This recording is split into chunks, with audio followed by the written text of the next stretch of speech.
Hello guys, welcome to Hatchsput Economics, Hatchsput, and it's your girl Connie. And if you haven't done so already, please like and subscribe and hit that notification bell. So I want to do this video today and talk about the economics of love. The economics of love. You know, summertime's coming up. We all want to go to the beach, the park with that special somebody. And you're like, what does economics got to do with love? It has a lot to do with love. Your economics will command, who you meet, where you meet them, how you meet them, and even in some cases, even in most cases, how successful your relationship and marriage will be. These are all facts and figures. It's not me just speaking out of my ass. It's me being a nerd as I've always been and will continue to do so. So I just want to talk about opening your options. We hear a lot of controversy on YouTube about opening your options. And I look at it as a different way. I believe you should be open to love and receive from anyone who's able to love and receive you and honor you. And that goes for a man or a woman. I just believe that you should just vibrate on that level. So that doesn't mean if the person, is the same race as you, not the same race as you, I don't care what it is, but it's more about the feeling. You're actually talking about the feeling. You're not talking about a specific look. So, for me, I love someone that's compassionate, someone that's forgiving, someone that's romantic, someone that is sincere, someone that's Christian, because I am Catholic, that religion and faith is important to me, and someone that's ambitious, intelligent, and hardworking. So that's my list. And it doesn't matter to me what shape or form, as long as I'm obviously attracted, duh, gotta be attracted. But it doesn't matter to me what shape or form that person comes to. A lot of times in life, we're stuck on the person has to look like this and the person has to look like that. Giving love a chance and giving yourself a chance and opening your options. Open your options also means networking, giving yourselves more opportunity to go out there and meet people. So going to different social economic places, going to, different areas in your town, different areas in your country, traveling and keeping an open mind. And that's what opening options should really be, because you date where you live, you marry where you live. It's common sense. And if you keep having challenges, perhaps you should change where you are to get to where you want to be, not just continue to harp on the negativity, because also it's not mystic, it's just science. You get what you invest yourself into. So I think to make it easier for everyone else, looking at the socioeconomics, it shows that you marry who you're around. You date who you're around. If I live in a predominantly black neighborhood, I might most likely marry a black man. If I live in a predominantly white neighborhood, even though I'm a black woman, the chances for me to date a white man is going to be dramatically higher. If I'm in college and my college is diverse, there's a very good chance that my partner may not be African American. He could be Asian, he could be Indian, he could be Hispanic. Shit, he might even be Native American. But that only starts with you if you choose to open your options and open your options on what's important to you. What's important to you? Is it socioeconomics? Is it someone that's spiritual? Is it someone that can build with you? Do you want someone to be a Batman to your Robin? Do you want to be a power couple? So it's truly up to you. And the reason why I'm saying it's important to going into that way, this is the tough part. This is the tough part of this conversation. As you know, my boyfriend, he is white. I have a white boyfriend. I've always dated openly interracial. I've had Spanish boyfriends. Never quite had a black boyfriend because I'm kind of a geek and a nerd, and I totally understand. I'm just, I'm collecting comic books and reading Wolverine. I'm drawing Vegeta. Not necessarily a typical urban attractive girl. Super geeky, super nerdy. I still collect He-Man figures. I still collect I still collect X-Men Marvel cards. So yes, I'm a loser in that way. But I've always been open. I'm very romantic. I'm the type of person who likes to read the complete works of William Shakespeare. I'm into poetry. I'm into calligraphy. So you can see those types of things that I was going to be connected to would probably have a lower ethnic demographic. Like I was going to calligraphy class. I was taking, law of attraction courses. So you're going to be open. And plus, I went to Catholic school for, pre-K to eighth grade. So that's a different thing. I was immersed in a certain level of diversity. So I had a reason to. Like it was natural for me. I never thought about it in the way that we see people thinking about it now. It just came natural to me. My parents have been married for over 40 years. I have the best father in the world. I was a big daddy's girl. He taught me how to ride my bike, taught me how to put a worm on a hook, used to take me to the park all the time. I used to spend days, on top of his neck there. He used to hold me up and take me everywhere. We were the true father daughter. I used to wait for him to come home from work and run to him every day. Truly, it's those memories make me smile. And that's truly, how I see my father as this amazing person. I have a great brother, amazing, amazing, and they're Black men. Completely amazing. So I can't really share with you on the horrible experiences because I haven't had any. I don't want to lie. I don't want to be dishonest. I haven't had any. I just haven't had. But even though I haven't had, I still date openly. And I think I do it from a positive place. And what I'm trying to say is, you don't want to date interracially from a negative place. And the reason why, Black women, it lowers your commerciality, it lowers your marketability. What does Connie mean? Okay, let's talk about economics. Let's pretend you go into a car dealership and you want to buy a Bugatti. We all know Bugatti is a badass Italian car. I hope it's Italian because I'm, Bugatti. Okay, I'm pronouncing it. And let's just say you go and you buy a Bugatti. And as you're walking into the dealership, people are walking out and everyone's complaining about it. You hear whispers. You hear people saying, this car's giving me issues.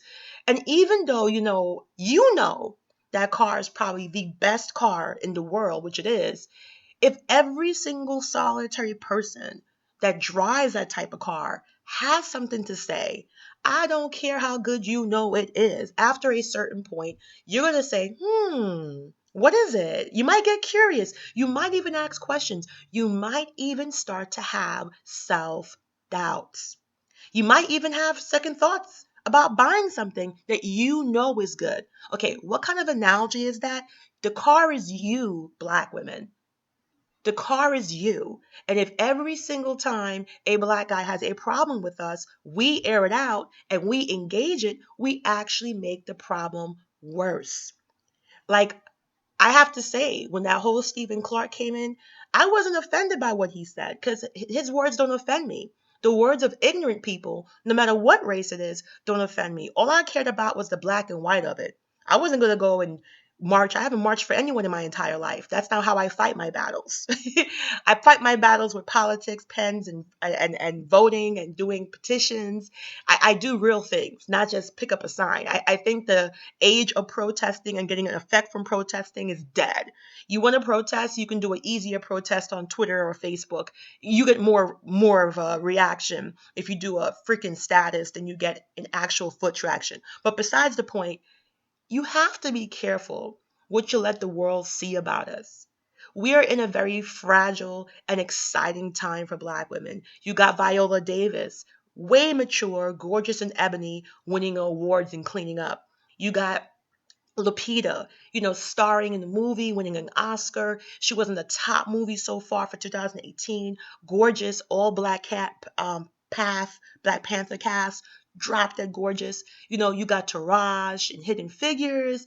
You got Oprah Winfrey. You got Serena Williams. We're in a very fragile place where we are breaking barriers. Michelle Obama, you know what I'm saying? So you want to continue to focus on the positive aspects. And I'm not saying you can't look at the negativity and talk about it in a constructive manner. Talk about it in a way that you want to bring solutions to the problem, not just using the problem conveniently as a talking point. I want to make this clear. The pain of Black women is not a talking point. The pain of Black women is not a convenient go-to whenever you want to prove a point. The pain of Black women is for you to have accountability, awareness, and acknowledgement so you can do things, you can be responsible. I saw an 11-year-old girl sitting at a conference, beautiful little Black girl, and talking about how much people don't care about the death of Black women, and Black women are dying disproportionately, and Black women are the top demographic for abuse. And she was 11 years old, bringing this to a national platform, trying to connect with other women's groups, trying to get funding. She was phenomenal. I have her. I should play her. And I was so proud of her. And that's what I believe. I don't bring out problems without bringing solutions. I don't salivate at the top of a, drama or tea. But some Black women do. That's how they move. They don't talk about the real things that are affecting Black people. They don't talk about the real things that are happening to Black women, and not just talking about it, going a step further and making change. It is easier than ever to make change. You can go on move.org and do a petition right now. You could go into the several nonprofit agencies right now, and you can actually volunteer. If you don't got time to volunteer, you can donate. If you don't got time to donate, you could just post the link on your page, spread awareness, start a conversation. You could talk to your senator. You could talk to your congressman. You could write letters to Congress. You can do so much. We're in the age of social media, and you can contact any single solitary politician. You can get a letter. You can get petitions and send it to your politicians. Guys, this is how we can make real change for real shit that really matters. I just think some people like the comfort of complaining. I just think some people like the comfort of knowing, okay, I could run to this issue anytime somebody tells me to do something. I mean, if you are aware that Black women are disproportionately dying, what are you prepared to do? Are you going to run for city council? Are you going to support a city council? Are you going to write to a TV show, write to a news show, write to Rachel Maddow, write to MSNBC? I don't know, but do something. Talk about it, donate, do something. Because once you know about it and you don't do anything about it, you become part of the problem. If an 11-year-old Black girl can go on stage on a national platform and speak so eloquently and raise awareness, I'm going to have to say a lot of us are using the pain of Black women as convenient talking points. They're not really engaging. They're not really connecting. They're not moving forward. They're not providing solutions. They're just providing anger, frustration, and hate. And then you become withdrawn. You become withdrawn in your own community. You become withdrawn with your own self, with your own everything. And you're just a bitter person. And you're not doing anything to help. And I'm not saying how you can help. There's so many ways, but you owe it to your fellow Black women, like I did. I do quite a bit. And I don't think you have to do what I do, but even if you take a link to your favorite nonprofit, take it for abuse, or take it for raising awareness about STDs, or taking about raising awareness to get Black girls in tech, or discrimination against Black women, or medical discrimination, or dying in childbirth, you can connect. There's so much amazing people doing amazing things, and we can find solutions.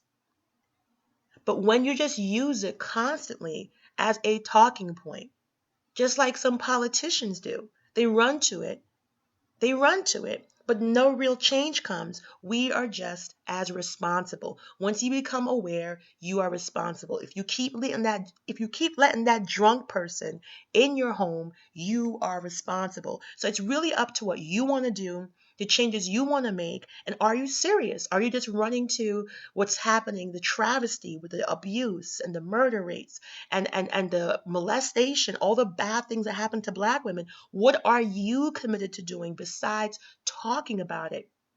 Because that's all we're doing. And it's scary because when I look at the white conservatives, when I look at somebody like Lori, I think her name is Lori, and she had blonde hair. She has over like 1 million subscribers, 2, 3, 5 million, and people support their platform. And while you think she's talking crap, they get in laws passed. They are making an influence in politics and policies. They are making an influence in legislation. They're making an influence in our government.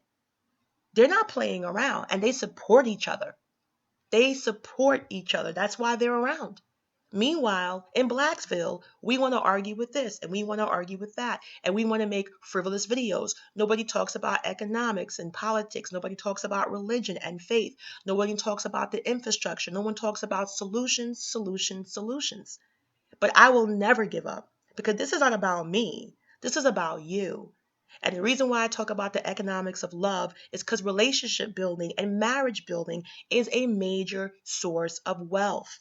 I did a video the other day. You can go look at it. You can go look at some of my videos. I think I'm pretty fair. A woman needs to secure her financial freedom. And marriage is a massive part of it.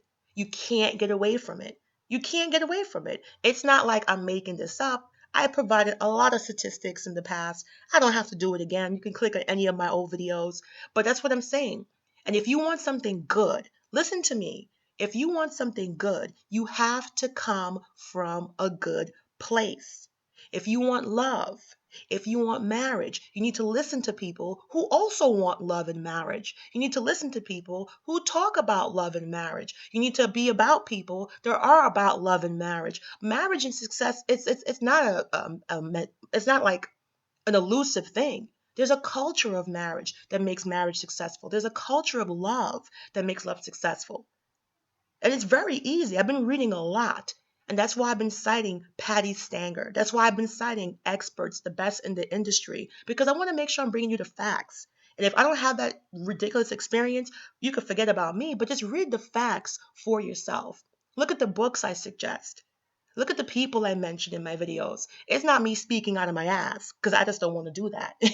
And even if I had a marriage and a husband, every situation is different, but they are core values that create long-lasting, loving marriages. It's not rocket science. But if we keep talking about our laundry in the public eye over and over, if we keep saying horrible things about black men, eventually white men are going to say, hey, or Spanish men, hey, or Chinese men, hey, or Indian men, hey, or Native American men. It's not just white men, any other race of men besides black are going to start to say, what the hell is going on in the black community? Why would you want a woman that the race of the men don't want?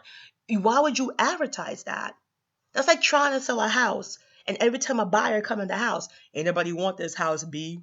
Nobody want this house, B. Nobody want to buy this house. They treat this house so bad. Even if the person buys a house, they're gonna take it for much less than it's really worth because you over there talking about how nobody don't want the house. The house is you, son. Women, black women, the house is you. If you're having challenges with black men, I will tell you, don't date them, don't engage, move past, keep going, and I mean that with love. But if you keep talking about it over and over, you keep being attracted to every single negative opportunity. Every time you open your mouth, it's never about charity. It's never about networking. It's never about nonprofit. It's never about raising awareness about serious issues that are happening to serious people in serious times. It's always about what gets you clicks, what gets you views. That's not what I'm about. I've never been about that. I've been on YouTube only since October? It hasn't even been a year since I've been on YouTube.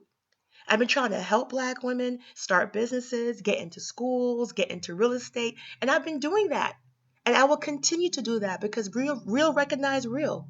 I will not have to do anything else because obviously I'm devoted to seeing us progress, to seeing solutions, to moving forward, to empowering us, to get us to that money, power, respect. Because that's what it takes. We're beyond the age of protesting. You need money. Little Kim and who was it? The Locks? That money, power, respect. She told us, and she was absolutely right.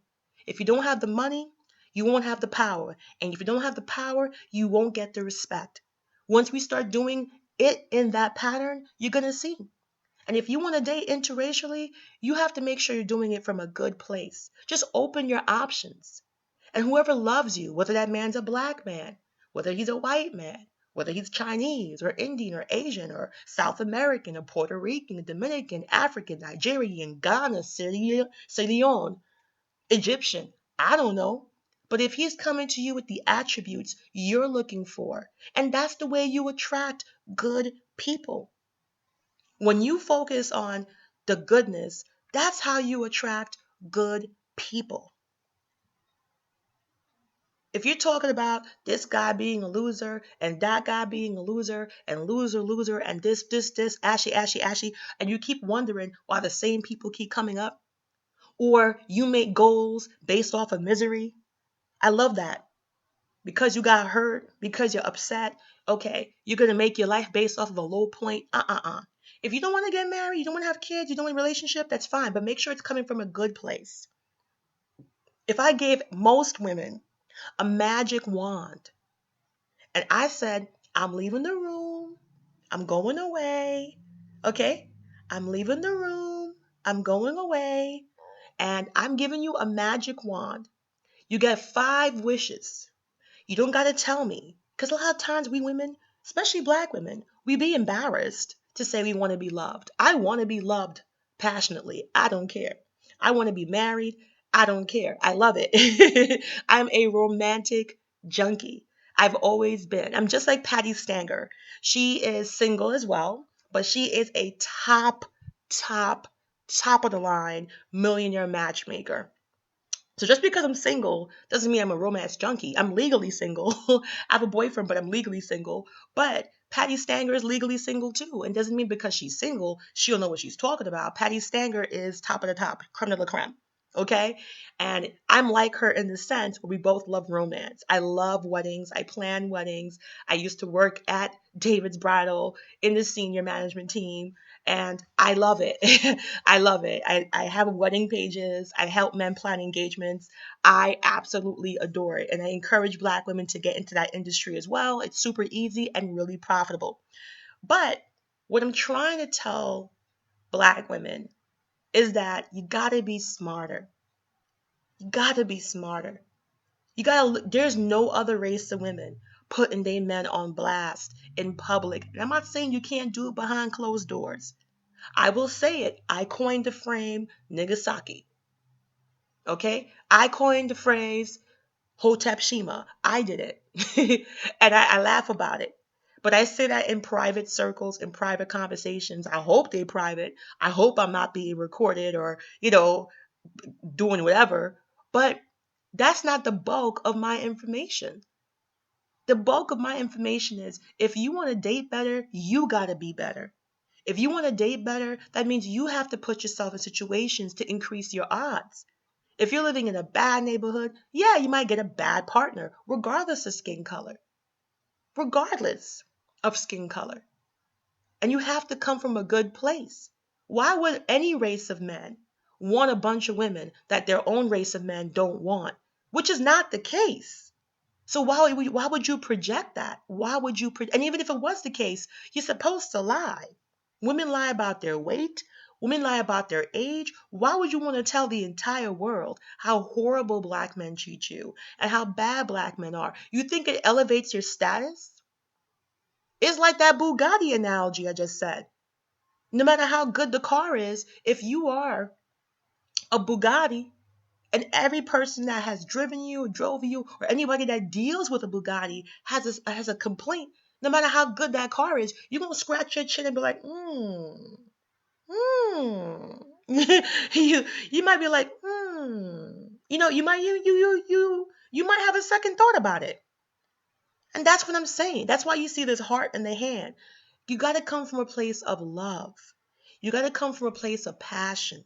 You got to come from a place of positivity. And if there's challenges, you got to have solutions. I learned that from my boss, and that's one of the best things she ever taught me. Don't come to me, Connie, unless you got a solution. And I took that with me for the rest of my life, and it forced me to think about how I can solve situations, not amp them up. How I can solve situations, not hype it up, not get people angry and dislocated. And that's all I want to say. So if you want to open your options, it's called opening your social economic options. It's called networking. It's called getting on the train, going to a zip code that has men who are single. It's called getting on the train and going to a zip code of men who might be working in a general or field you like. It's called going to charity events, going to nonprofit events, going to museum events, going to art shows, going to car shows, going to masculine areas like sports and the bar. It's called that, and keeping the principles that you think in a man is important front and center, and you will attract those things. It doesn't matter the color, it matters the character. There's bad men in every single race. You got crunchy white guys, and you got ashy black men, and you got all the other unmentionables. Men are men. If you get a bunch of men together, they all gonna talk about coochie. If you get a bunch of men together, they all gonna talk about how much they like sex and this and that. There's no virginal perfect guy.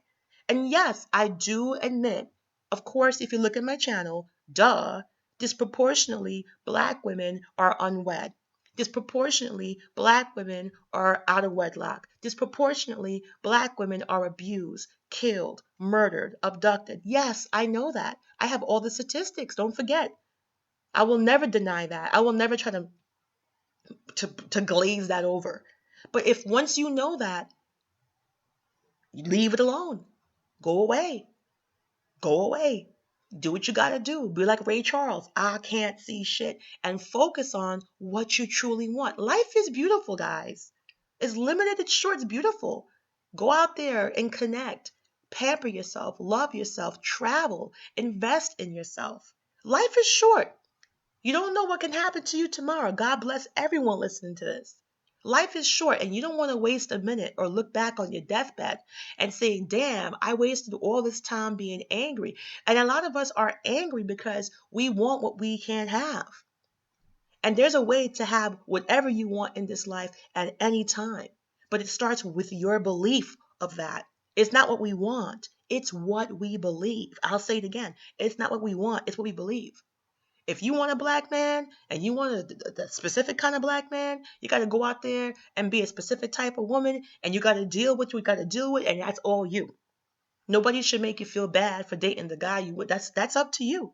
But if you want to open your options and you want to date a fine ass Spanish guy, or fine ass Hispanic guy, or fine ass Asian man, or a fine ass Native American, or a fine ass Italian, Russian, German, you say it, you name it, British, I don't know. It's all up to you. But do it from a good place. No one wants to date the reject.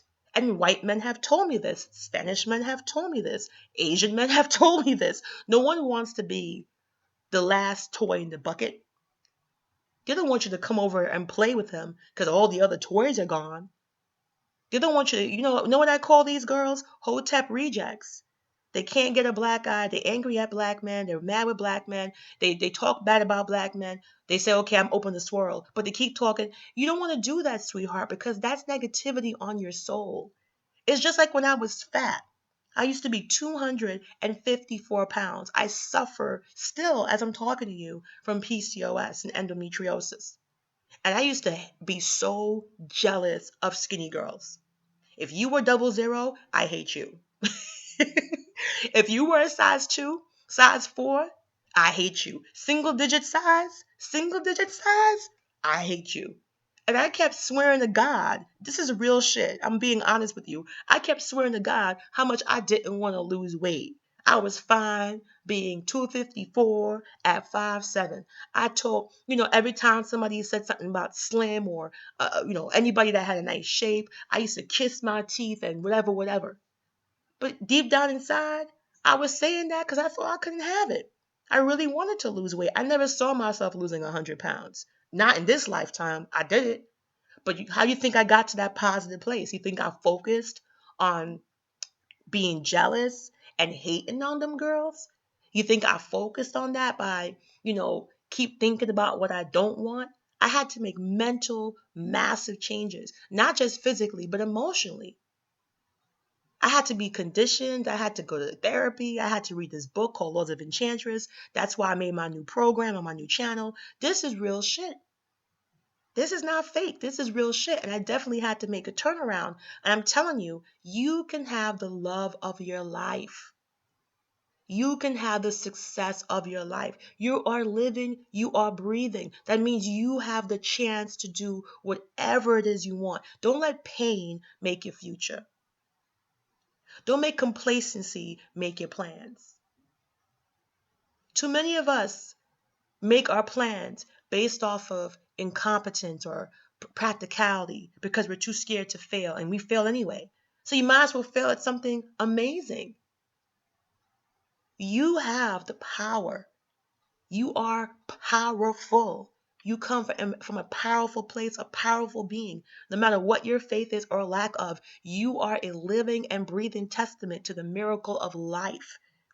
And all you got to do is invest in you, believe in you, love you, guide you, and truly focus 200% on what you want.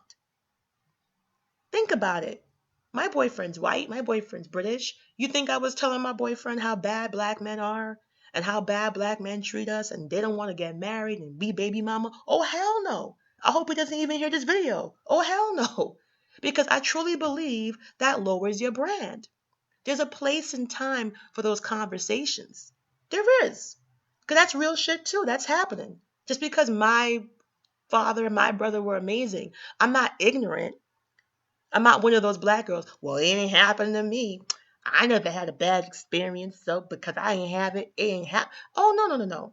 I've done quite a few work in my life, and I've known and I've seen and I know where I grew up and blah, blah, blah, blah. Blah, blah, blah, blah. I'm very familiar with the travesties and the injustices. And that's why I've devoted my entire life. I've took the challenging route, the harder route, the engaging route, where I'm judged and lied on and manipulated, where people will come for me and I don't care because chemo came for me, septic shock came for me, endometriosis came for me. You're not going to do nothing to me. Only I can do something to me. My God can do something to me. And I mean that 100%. I am grounded. Unless somebody going to come and kill me, and you got to bleed too. Like I was saying. But you need to engage in your own belief. It's not what you want, it's what you believe. It's not what you think, it's what you perceive. Okay? It's not what you desire, it's what you think you can truly have in this life. And I know you can have it. If I could lose 150 pounds, if I could have a business, if I could be successful, I had 5 surgeries. I had medical bills out the heezy. I had school loans out the heezy. I've had so many challenges and I was able to rise. I ran out of FMLA. I talk about this all the time. And I still go out there and help people, connect to people because I believe in good karma. Am I perfect? Oh, no, no, no. Only God is. Not perfect. But there's a certain level of humanity that we all have, that we all have to respect.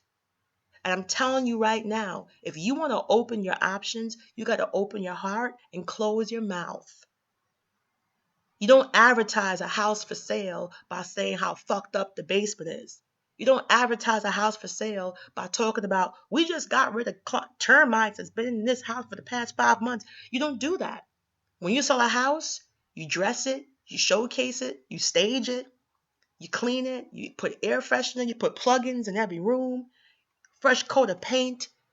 You get a designer to come in to see if they can, make the room look even bigger, more light, natural lighting, all that good shit.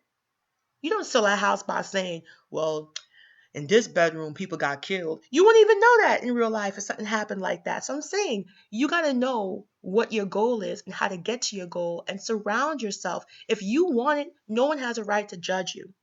If you want to be loved and kissed and hugged and adored, don't let nobody take your dream away from you. Black women, we survived 400 years of slavery. Black women, we survived segregation. Black women, we were the ones going to school. Black women were the first one, black little girl going to desegregated school in Alabama. Black women, we've been dealing with everything by ourselves. Single moms, single dads, by ourselves. Jail, no jail, bad neighborhood, rape, murder, crime. And we still rise. There's nothing we can do. Don't let nobody tell you what you can't or you can't have. Don't let nobody tell you what someone's going to do or not do to you. You create your reality. You can have your man worship the ground you walk on. I'm talking to you right now. I know black men that worship their wife. Hand and foot. Ain't no cheating happening. And you know why you don't hear about that shit? Because them people are happy. And happy people are quiet people. Angry people talk a lot. Just like in customer service. Y'all work in retail? You might have a customer who's happy every single day. Come to you, deal with you, happy, happy. You know who be the loudest ones? With the nastiest voices and the biggest mouth and constantly complaining? They're angry customers. They come in to buy one sock. Or they come in to buy a piece of deodorant. Or they come in to buy a half of a shoe. And they got the biggest mouth. You know what I'm talking about. Especially for us that used to work in retail growing up. You know what I'm talking about. The customers that are happy, dropping $2,000, $3,000, $4,000 like nothing. Even if they get an issue, they're the sweetest person. But the person spending $2.99, holy crap. They will bring the whole store down if they don't get their receipt on waxed paper. So you know what I'm talking about. There's plenty of happy people, but happy people don't go on YouTube. It's sad, but happy people are doing what they're doing. Or if they're happy, they're just on YouTube being happy. Like who is it? It was Nikki and Jamie. They got over 1 million subscribers. You know what they do all day? Being happy. Gabe Babe, being happy. And I'm saying, if you truly want happiness, you got to focus on happiness. If you want to lose weight, you got to focus on lose weight. But it all starts with loving yourself, adoring yourself, positive affirmations, keeping positive energy. You got a choice to make, son. It's your life. You're not going to live forever. When you get in your deathbed and you got to look at the ceiling, first of all, are people going to be around? When you get on your deathbed, you're going to say to yourself, have you done everything possible in this life to fulfill the deepest desires of your heart? To make yourself happy. You can listen to the negative people that want to tear me down or tear you down or tear anybody down and use drama and clicky, clicky, clicky. You can go right ahead. But your life is limited. What's the life expectancy now? What is it, 76 years old, 78 years old? And then, let's be honest, the last 10 of those years might not be too fly. You might be sick, taking medication, using a cane, using a wheelchair. God bless us all. I want you to be happy, Black women. I want us to get married. I want us to be loved, get made love to. I want us to be honored and worshiped like the goddess we are. It is reality. It is true. I'm here to tell you it's 100% true. You can have the man of your dreams. I know he's not going to be cheating on you. There's plenty of men who don't. I know plenty of men who don't. Plenty of men who don't. But the thing is that we are a negative society. We focus on negative aspects and we make bad choices. We ignore red flags and then we want to complain when we get burned. The fire's blazing 5 miles away. You see the fire, but we want to play in it. And when we get burned, we're like, ow, he played me. Yeah, that guy's going to play you from 50 miles away. And you still going there. Red flag, red flag. So anyway, that's what I'm saying. Open your heart. Open your mind. Open yourself. My boyfriend now, I'm going to be honest with you. I didn't think I would be dating him. I did not think I was going to be dating him for many reasons. First of all, he's younger than me. Normally, I don't do that. I like guys who are much older. That's what I normally do. We're long distance. Normally, I don't do that. I like my guy to be in my face, annoying me, Kanye, Kanye, Kanye. But my life has changed dramatically in the past couple of months because I've been focusing on positivity. I focused on that old ass book my friend gave me, the Law of Enchantress shit. I focused on me and I started to believe. For a while, I wasn't believing. I fell off. I forgot my way. But that's what life is about. You could fall off. Don't forgive yourself. Get back on. Dust yourself off. And you got to believe in you. You can't want. Wanting is bullshit. You could want $1 million. You could want Brad Pitt. You could want Denzel. Want. But when you go to bed at night and you close your eyes, that is your master, your subconsciousness. When you close your eyes at night, whatever you believe in a subconscious level, that's your master. That is who you are, a slave or that is who you are a freedom to. Slavery and freedom. So if you close your eyes at night and you don't believe you can lose weight on a subconscious level, you're going to stay fat. If you close your eyes at night and you don't believe in the deepest, darkest depths of your soul, you're not going to find true love in a man, that's what's going to happen at night. And that's what the law of enchantress is about. That's what opening your options truly is opening your heart to the belief that you can have all the things that you want. And then you can do the physical things. Then you can go to the charity events. Then you can go to, NASCAR. Then you can go to WWF and, go to the high-end sports bars and flirt with the guys. But if you have a negative, low vibration, if you are talking all the time about what you don't want, or you get excited, you get mad engaged when it's a negative conversation and it's all this negative energy, negative gossiping, you're going to get what you get it. I learned my lesson. You got to keep people in your life who have what you want what you want, or doing things to get what you want around you. If you keep opposite frequencies, shit going to get scrambled and it can destroy you. Don't be ashamed of having a little snobbishness. If you want to be married, hang around married people and have friends who are married and have friends who want to get married. End of fucking story. You owe no one an apology. If you want to be rich, have friends who are rich, associate people who are rich, and associate people who want to get rich, who talk about getting rich. You owe no one an apology. End of story. If you want to lose weight, hang around people that want to lose weight. Hang around people that go to the gym. Hang around people that are working to lose weight. You owe no one an apology. That is basic facts. Who you engage yourself with, who you surround yourself with, who you connect yourself with. And you're going to see, you're going to constantly have problems if you connect yourself to people who don't have what you have, who don't want what you have, who don't do what it takes to get what you have, or even if they had opportunity, they wouldn't take what you have.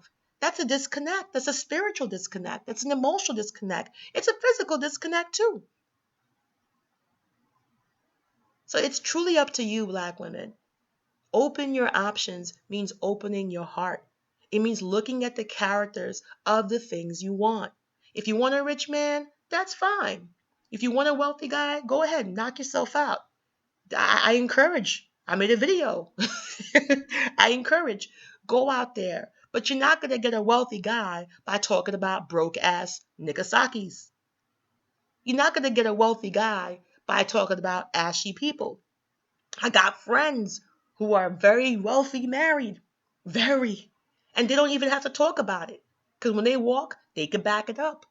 They got the persona to get what they want. They don't ever have to open their mouth and say the actual monetary, because you take one look at that woman, you know she's breathing, eating, shitting money. You know that she is about that money. And the guys that come to her, they know from 10 miles away, they got to come correct. It's all about energy, guys. It's all about vibration. It's all about making choices. You want to know why the law of attraction fails for so many people? You want to know why? Because people don't believe. It's about I want, I want, I want. People don't believe. If you have an inch of self-doubt, that's all you need, a crack, a chink in your armor. That's all. So guys, that's the end of this video. If you like this, enjoy. I might put this on my Law of Enchantress channel as well. It's truly about opening your heart, looking for the good in people. Focusing on that is going to attract that to you. I promise you, give it a try. I promise you, give it a try. And I'm telling you, you can have the love of your life. You can have a big ass wedding. If you do, I want some Jamaican rum cake. It's not about being negative. It's not about that. It's about focusing on what's mostly important to you. So thank you guys. Like, subscribe. I hope you like that.